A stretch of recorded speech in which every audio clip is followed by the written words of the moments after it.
friends and loved ones, welcome to People Touching People Forum. My name is Dr. William Lee, and with me, my co-host, Miss Donna Thomas. Miss Thomas, welcome. Thank you. It's good to come to you all this evening with another topic, very intriguing topic, very, very provoking. I'm sure you're going to have a wonderful time as you stay with us for a couple of minutes.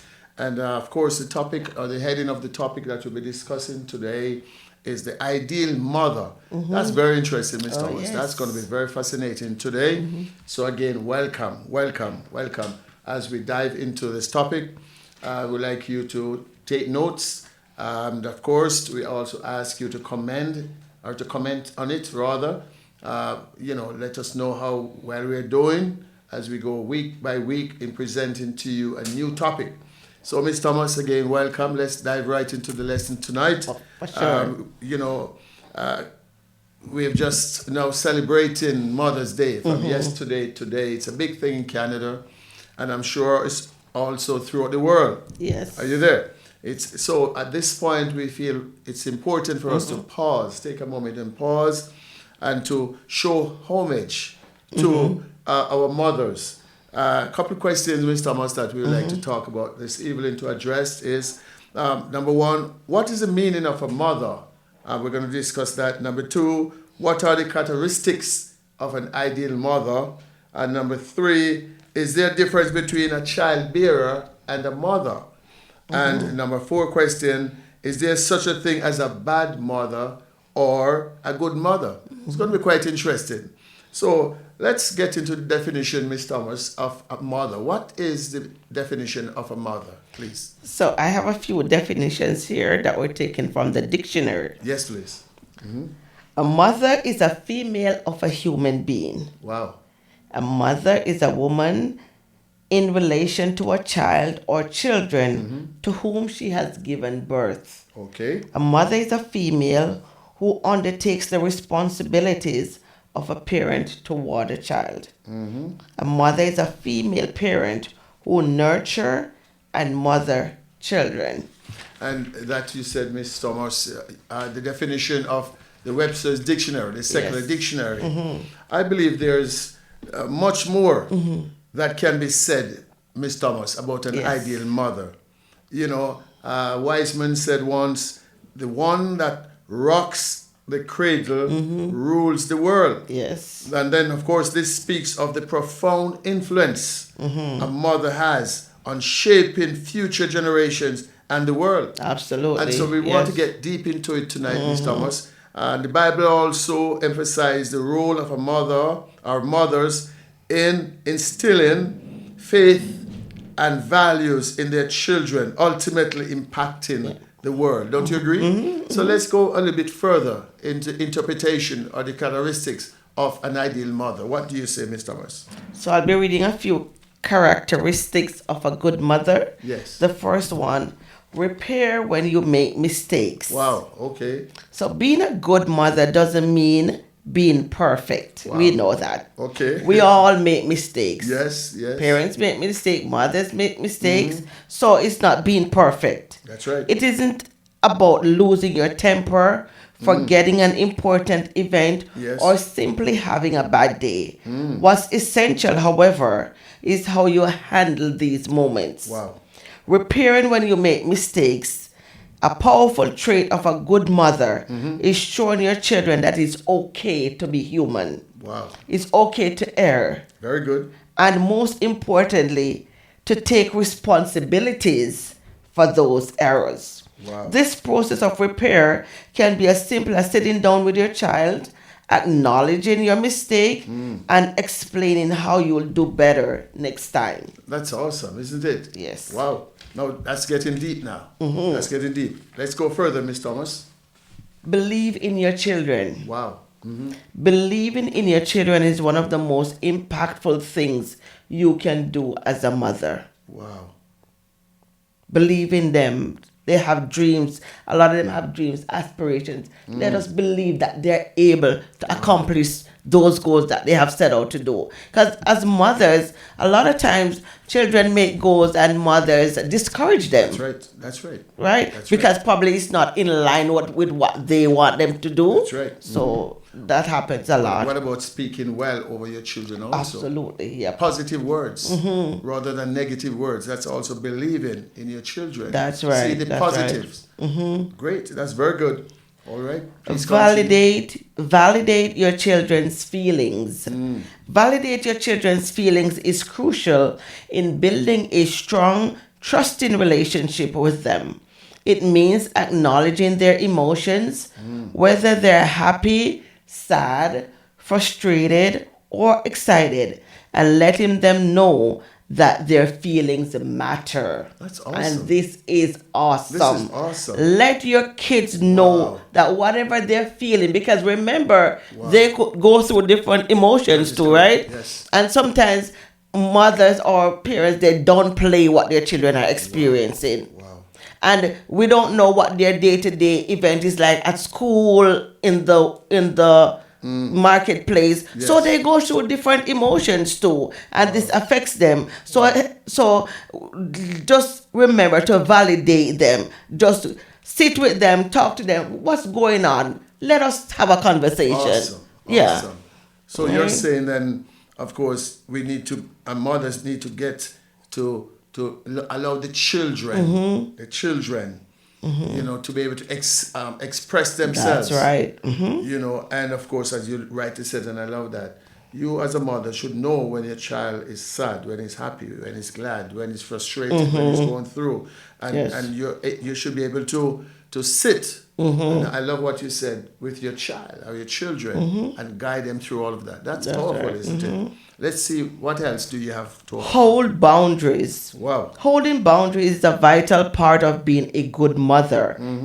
It can be challenging, especially with little ones who are constantly testing limits. But I'd just like to add something right here. Come on. It's not only the little ones that test our limits. That's right. The dependent adult children, they test our limits too. That is right. As a That is mother, right. I'm speaking of experience, right? That's right, yes. Yes. But it's essential for their development and sanity.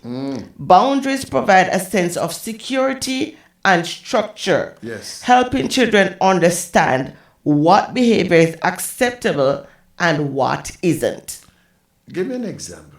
I think this is profound. And let's say, for example, my child is going to school. That's right. My child is in university. And I say to my child, when you're coming home, I do not want you to travel late at night. That's right. Come on. It goes through one ear, it comes through another. And it's something that you keep talking about, Yes. but there's no change. That's right. And as a mother, I do not want to wait until something happens. That's right. Then you're going to say, oh, if I'd known, do what you need to do now. Because I'm telling you, as a mother with experience, Yes. Come on. and here I'm saying, listen to me. Come on. I'm thinking, my child walks with the earpiece in her ears. She's not aware of what's going on around her. That's true. So as That's a true. mother now, I'm thinking safety. You have to be aware Yes. of what's going on. Yes. Do you know how troubling it is when you know that your child is on the road at night?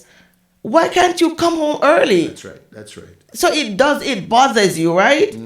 And then also, I'm thinking about other times when you have kids, you might try to discipline them and they take an attitude. Yes. Yes. Yes.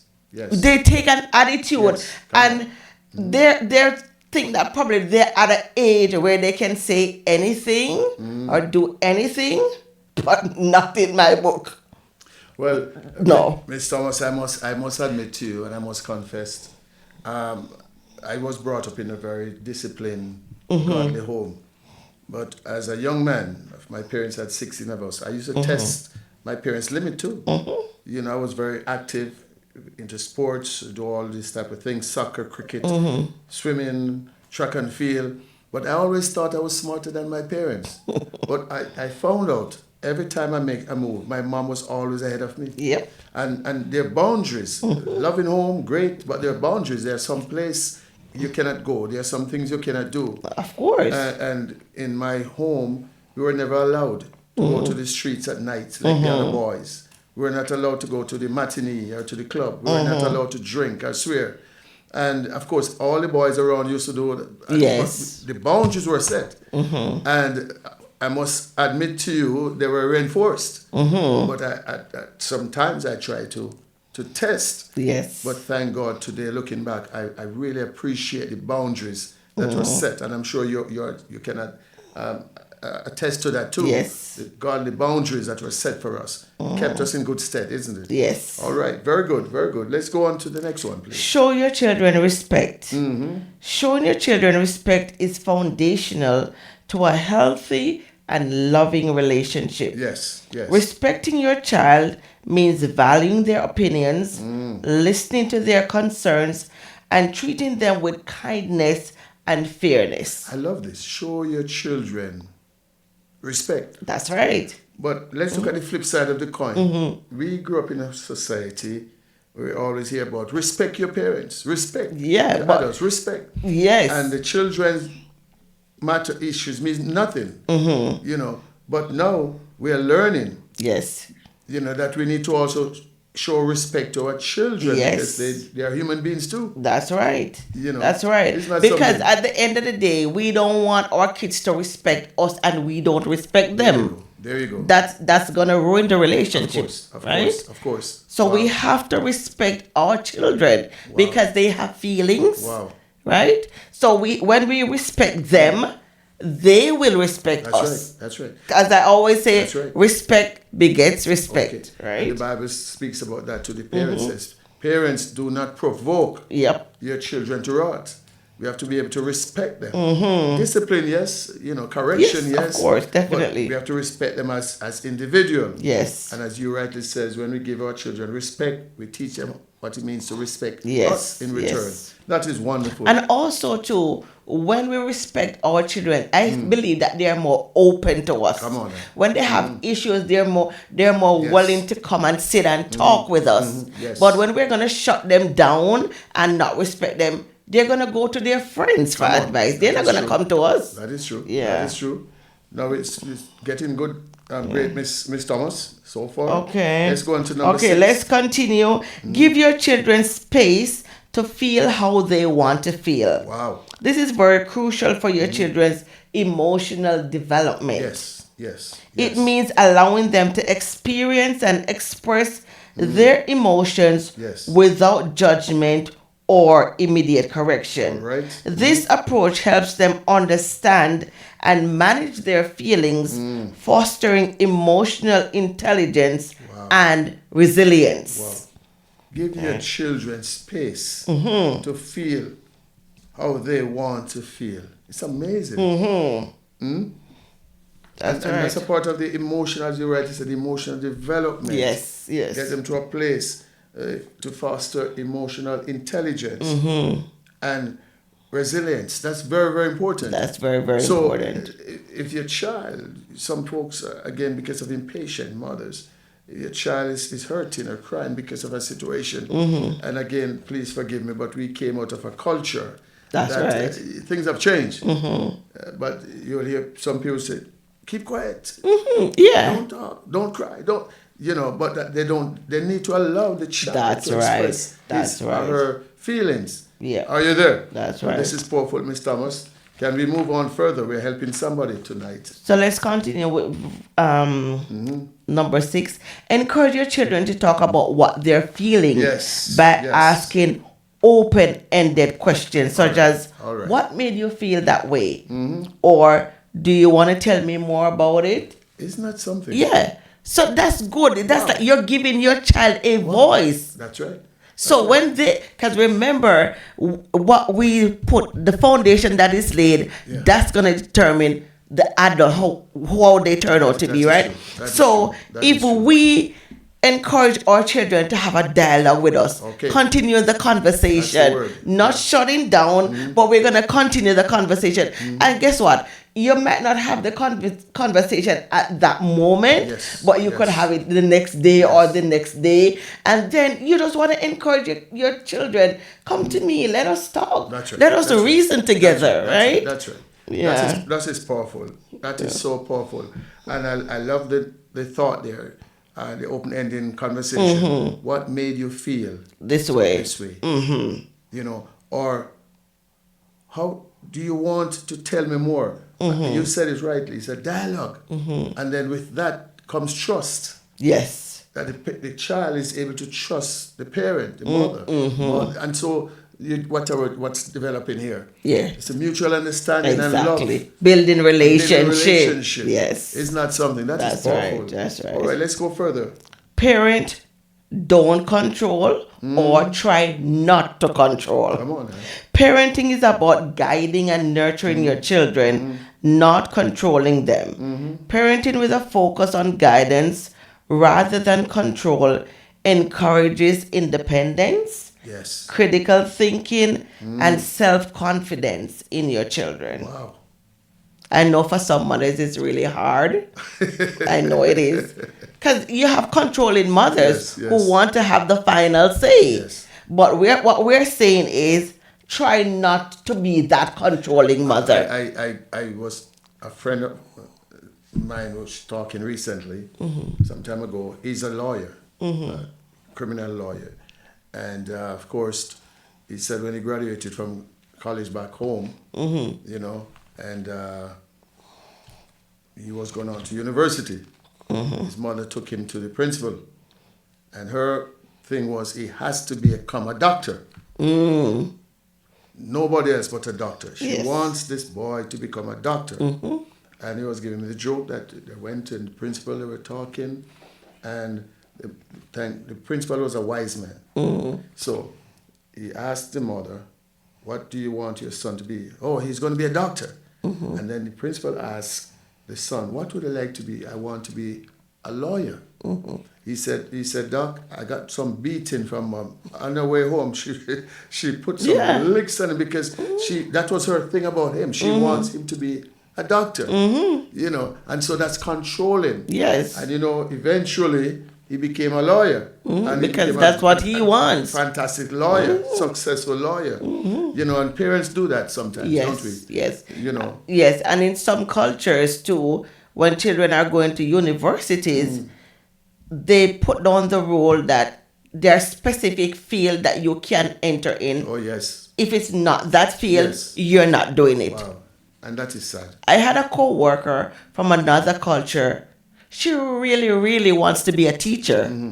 But mom said, no, you're going into IT. All right. That's what you're doing. Wow. And she can't change, There you go. Look at that. right? She So- can't change. She has to do what mom said she has to do. Yeah. Even though she's not passionate about it, Yes. she does not want to do it. But because of the culture, right? Yeah. She has to adhere to Again, it. we have experiences. And we are from the old school. My father, in my culture, girls go to college. Boys, once you finish high school, you know, and pass your O levels or whatever, you go and work become a police officer, or a soldier, or something like that, menial thing like that, or become a teacher, but not high school teacher. You teach at the local school. You don't, you know.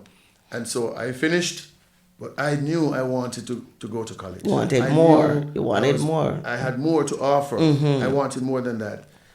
But my mother, I must bless God for my mother.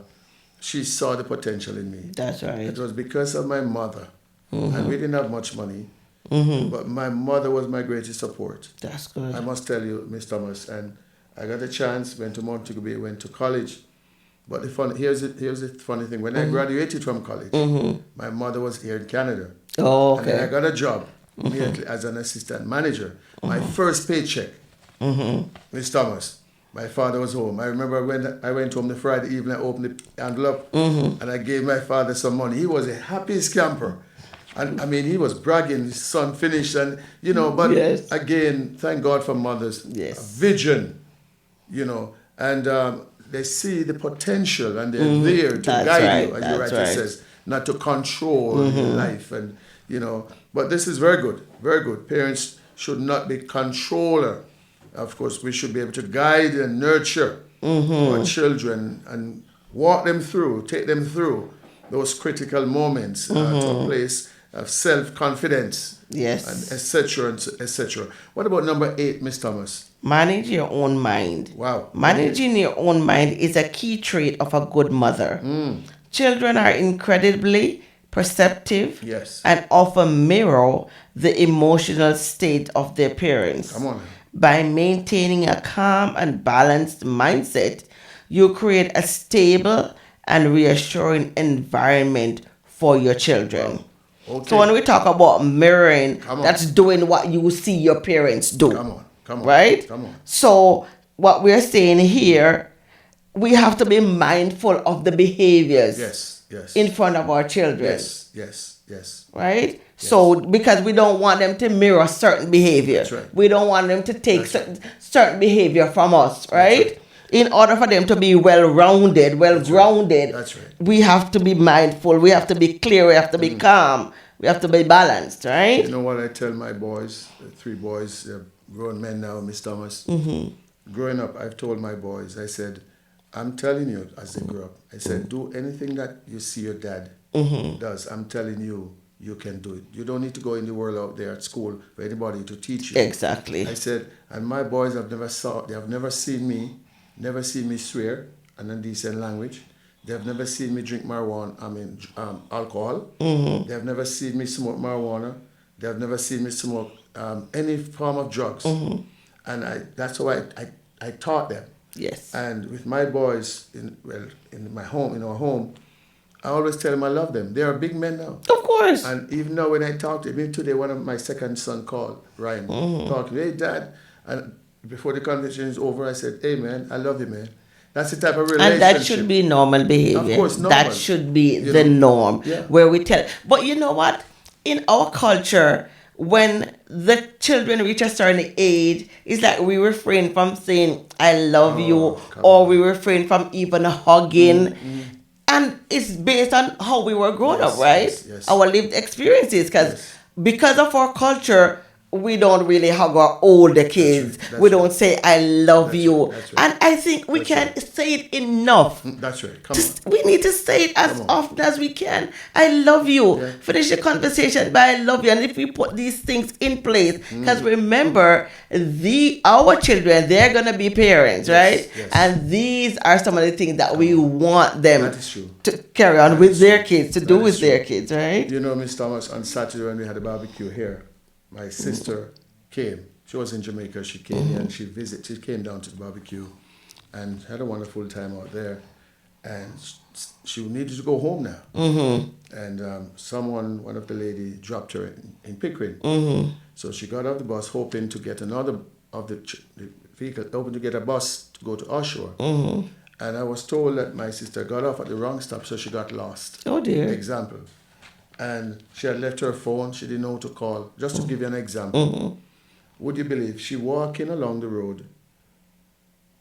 Lo and behold, comes my son, Ryan. Oh. Ryan is driving to his home in Pickering. And when he looked across the street, he saw Auntie.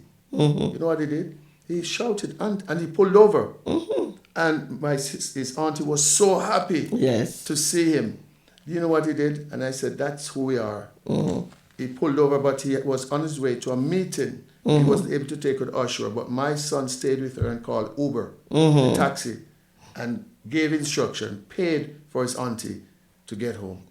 I said to the individual, I told him, I said, that's what I teach my boys. That's who we are. That's a relationship. Exactly. That we are. And you know my boys, if you meet them in the mall, they just have to hug you. They don't talk to you like, that's a relationship. Because you created a stable and restored environment. So now that they're adults, that's exactly what they're going to do. Perfect example. Let's go further on. Staying out of get my child mode. Oh dear, that's a tough one. Come on now. This is essential for fostering a positive and supportive relationship with your kids. Get my child mode is when you try to get your child to be different or do something different. Come on. This is problematic because it focuses on what you can control. That's right. This mode often involves reacting impulsively to minor missteps or problems, Come on. focusing on punishment or correction rather than understanding and Wow. guidance. That's powerful. I love this. Yep. Get my child mode. There are some parents like that, you know. You know, the little child slips, make one mistake. And we're ready, you know. And so that mindset has to change. You know, Yeah. in every good, there's a little bit of evil. Yeah. And in every evil, there's a little bit of good. And none of us are perfect. Yes. Are you there? And I just want to share this quickly. Yes, please. I was in a store some time ago. I was in the line. So this mother, she left her child in the line to go pick up something. But I think somehow kids, they don't stay one place. So when she came, he was not in the line. And you should have heard how she handled that little boy. Oh, dear. You're so stupid. You're so dumb. And I wanted to just reach out and hug him. And I Yes, said, yes. why would you talk to your child like That's that? terrible. That's bad. That is That's bad. problematic. Yeah, of course. Yeah. And that child grew up in that home, listening to all of that. All that But he negativity. becomes dysfunctional later on in life. Exactly. Very, very sad. Yes. We have to change that mindset of mothers, or not just mothers, or parents in a whole. Yes. Isn't that yes. something? It was really sad. Very sad, isn't it? Yeah. Let's go further. Love your children even if it's hard at times. Wow, okay. Loving your children even when it's hard at times is a testament to the strength and depth of your commitment as a mother. Parenting is filled with moments of joy and joys and challenges, and there will be times when showing love feels difficult. Let's stop for a moment. Even loving your child, even when it's hard. Yep. It's easy to love them when everything is fine and they're happy and they're not giving mom an headache, right? Right? But I mean, you know, little Johnny, and mom would be telling little Johnny not to touch that thing for 100 times. But little Johnny ain't listening. And, That's right. And so that's where sometimes temper flares, you know. But in spite of all of that, as you're saying to us tonight, that we have to love our children, even though sometimes they give us pain, you know, but love must still be there. Isn't that something? Sometimes persons are exhausted. Sometimes persons are frustrated. Even mothers are going through those tough phase, or even the child is going through the tough phase of their lives. However, it is during these challenging times that your love can have the most profound Impact. impact. That's right. Isn't that something? Yep. Because we don't only love in the good times, we love in the bad times too, right? We love in the difficult moments. Wow. Right? Sometimes you have to show tough love. But love is still there, right? It might be tough, but it's still love. You know, Miss Thomas, I often wonder why my mom loved me so much. I'll give you an example. My parents had 16 of us. But it is known, not that she has verbalized it to the other siblings, but they all seem to know that Mama loves me more. Because you gave more trouble. Apparently. Sometimes I wonder why my mother loves me so much. She's always, and I thought, maybe when she was pregnant with me, you know, it's possible. She might have gone through some pain. Maybe. Or maybe I was just overactive. Not giving trouble, but just overactive. And so, but I was like that. I was very active. You know, apart from my siblings. Think about that, Mr. Thomas. I was an athlete guy. Yeah. Every sports I was involved in, I was always, you know, soccer, cricket, swimming, track and field, climbing mango trees, climbing coconut trees. I was always physically. Yes. And so my mom, and then I've met some serious accident too. Yeah. I've been through some serious accident where one time coming home, my sister Norma and I had my lunch money, I didn't use it. My Dias Crossroad, my sister realized that I had my penny in my pocket and she asked me to go buy a bowl of cake, across the street. Okay. You know, I looked up and down the road, I didn't see any vehicle, and I ran across the street. And next thing you know, the car hit me. Oh dear. Yeah, my two legs were broken. Oh, dear. I was hitched up under the bottom of the car. Oh no. And The car was pulling me. They told me when they stopped and they took me out because of shock. I was running Oh dear. like my two legs were broken. Shock, but yeah. Shock. And my mom was always, another time, Miss Thomas, I had pneumonia. I was dying. My mom was there. Because of the rain, I went to school, ride the bicycle, came home in the rain, and I've been through I've been through serious moments of sicknesses, but my mom was always at my side. That's So I right. always said, maybe those are the things that caused my mom It's to be possible. so, not that she was caring about the others, but I seem to give her more challenge than the others, but thank God for my mother. Yes. Let's go on further. Okay. Now, we have said a lot. We have said a lot. And my question, though, because there's a difference between a mother and a childbearer, and we have to be practical, Yes. realistic. There are many women out there, because of, their characteristics and the way they treat. We couldn't really call them an ideal mother, even though we would have loved to. True. Yeah. And when I did some research, my research calls them a bad mother. I would not call them a bad mother, but I would say one that is not an ideal mother. Yes. Are you there, Miss Thomas? Yes. And so I was thinking about that, Miss Thomas, and then I went to the Bible just to see if there's some example. Yes. And the Bible showed, there's one example which I would like us to look at, Miss Thomas, briefly. There are two mothers. We're going to look at the comparison, the contrast between these two mothers. 1 Kings chapter 3, verse 16 to 28. Can you read it for us, please? This is very provoking, very interesting, Miss Thomas. 1 Kings 3:16-28. Yes, please. Then there came two women, they were harlots, unto the king, and stood before him. And the one woman said, O my lord, I and this woman dwell in one house, and I was delivered of a child with her in the house. Yes. And it came to pass the third day after that I was delivered, that this woman was delivered also. And we were together. There was no stranger with us in the house, save we two in the house. Wow.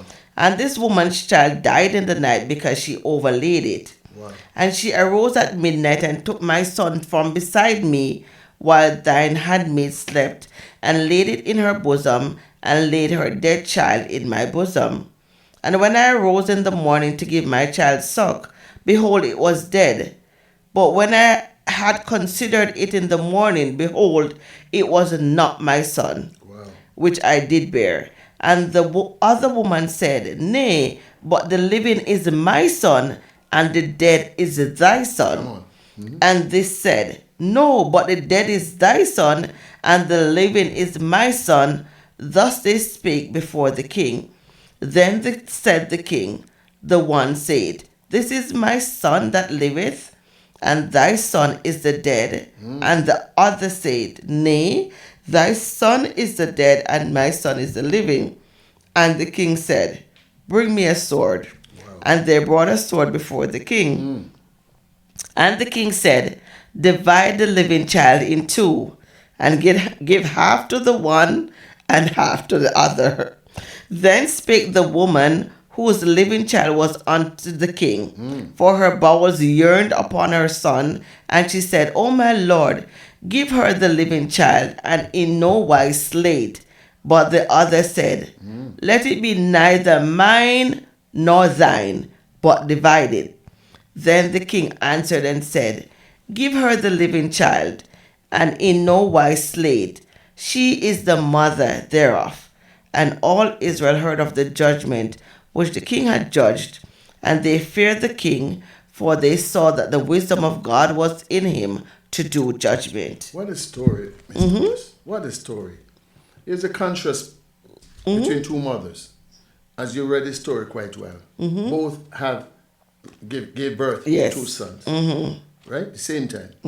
In the night, one of the mother's child died, but because they were in the same room, Yes. what she did when the other lady was sleeping, as you just read, she went over and switched the babies. Yes. And that's another story. Talk about deceit. Talk about maliciousness. Talk about envy. You can see the mother that is not that ideal, or you want to call her bad mother. Yes, yes. Right? So she switched in the morning light, as you just read, when the other mother woke up, realized that it's the wrong baby. Yes. But here's the story, as you read. When they went to the king to make their complaint, the king says, "Bring me a sword." Yes. And told his armor bearer to divide the baby into two, and give this one and give this one. But the real mother, the ideal mother, cried out. Yes. And said, "No, my lord, don't kill it. Give her the baby." Right. Now, that is an ideal mother. Yes. A mother that loves. She feels the pain. Exactly. She'd rather be the loser Exactly. and to let the child live. Wow, isn't that something? And the other mother, she was so quick to say, "Oh, divide it." Clearly, that shows that's not your child. Okay, Yeah. maybe she was just a child bearer. So Yeah. it really means nothing to her. Yes, you know. yes. But that's something, Mr. Thomas. But Yes. we have 2 more minutes. I want us to read now Proverbs chapter 30 quickly. Let's go from verse 10 down to verse 31. From verse 10 to 31. Okay. Let's look at the ideal mother. All right. Proverbs 31, verse 10 to 31. Okay. God, this is giving trouble. Sorry. That's okay. Okay, so Proverbs 31.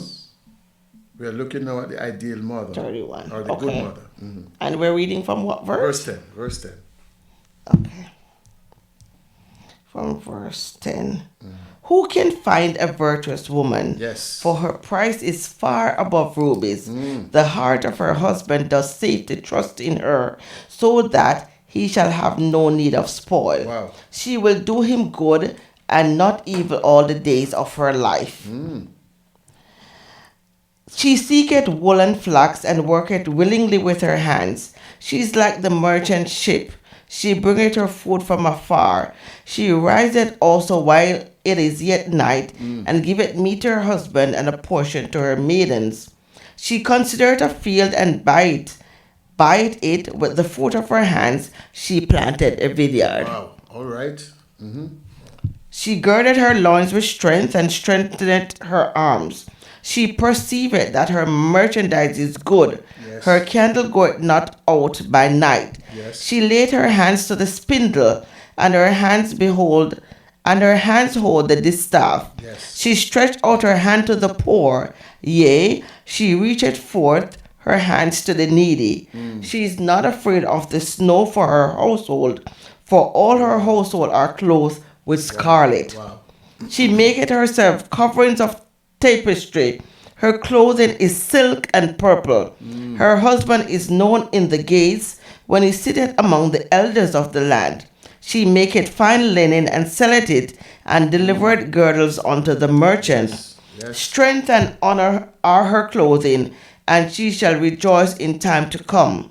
She openeth her mouth with wisdom, and in her tongue is the law of kindness. Yes. She looketh well to the ways of her household, and eateth not the bread of idleness. Yes. Her children arise up and call her blessed. Her husband also, and he praiseth her. Many daughters have done virtuously, but thou excellest them all. Favor is deceitful, and beauty is vain, but a woman that feareth the Lord, she shall be praised. Give her of the fruit of her hands, Yes. and let her own works praise her in the gates. Miss Thomas, that is what we call an ideal Woman. mother. Yes. The characteristics in closing, the things that make a female an ideal mother or a good mother is patience, Yes. sacrifice, resilience, flexibility, adaptability, good sense of humor. That's right. Come on. Love. You know, and so in closing, Miss Thomas, we could have go further. Yes, yes. But I think this is enough we want to honor. Yes, This yes. is a time to honor our mothers. Mothers, yes. And so, Miss Thomas, thank you. Now you have the last word, please. Please. Okay, so learning how to be a good mother doesn't happen overnight. Come on now. Nor is there a winning formula. Yes. Being a good mother requires practice, Come on. support from others, having a good support system, and most of all, support from the Lord. That's well Yes, said, Mr. Thomas. That's well said. That's well said. And now, please summarize it. You have the last saying, please. And as I just said, there's no formula, right? That's right. We have to be able to make mistakes Yes. and correct them, Come on. right? Come on. And remember, always never forget to say, Yes. I love you to your kids. All right. Never forget to hug them, because it doesn't matter how old they get, That's right, they that's right. still need to be That's feel right. loved, right? They still need to feel that mother's loving care. yes. So continue to be that good mother that God has created you to be. And remember, Yes. you can find us on Facebook and on. YouTube and Apple Podcasts. So remember to please share and like our video. And if you have any comments, any questions, please feel free to let us know and to see how best we can improve. Thank you. Thank you so much for your time and for sharing and liking our video. And have a wonderful evening. And thank you, my friends. Again, I just to remind you that we have a ministry that's supporting us, Victory World Impact Ministries. Telephone number is 416-282-1101. It's a joy. Again, Ms. Thomas, thank you for coming on with me. And again, we are from People Touching People Forum. God bless you. Have a wonderful day, and we'll see you next week. In God Jesus' bless. name. Amen. God bless.